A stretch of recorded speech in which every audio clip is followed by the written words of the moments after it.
বৌমা, আমাকে এক কাপ চা বানিয়ে দিবে? হ্যাঁ বাবা, আমি এখনই বানিয়ে দিচ্ছি। রাধিকা, আজকে কি তুমি ব্রেকফাস্ট দিবে নাকি আমি না খেয়ে চলে যাব? মিটিং ক্যান্সেল হয়ে যাবে।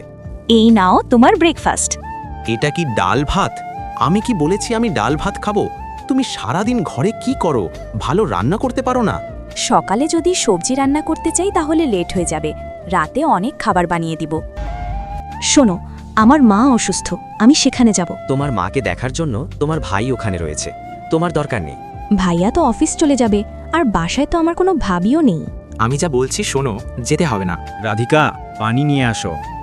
রাধিকা প্লাস্টিকের বোতলে করে পানি নিয়ে আসলে সুজয় অনেক রেগে যায়। এরপর সুজয়ের বাবা সুজয়ের সাথে যা করলো তা দেখলে তোমরা সকলে অবাক হয়ে যাবে। আল্লাহর এই সুন্দর নামটি দেখে যে ভিডিওতে লাইক করে চ্যানেলটি সাবস্ক্রাইব করে দিবে। হে আল্লাহ, তুমি তাদেরকে হজ করা তৌফিক দান করো। বৌমা থামো, তুমি এখানে দাঁড়াও। সুজয়, বৌমার সাথে কি কেউ এভাবে ব্যবহার করে? রাধিকা এই বাড়ির বউ, চাকরানি নয় যে গাধার মতো খেটে যাবে। তোর লজ্জা থাকা উচিত। সুজয় তার বাবার কথা শুনে অনেক লজ্জা বোধ করে এবং রাধিকার কাছে মাথা নত করে ক্ষমা চায়। এরপর যা হলো তা তোমরা দ্বিতীয় পর্বে দেখতে পাবে।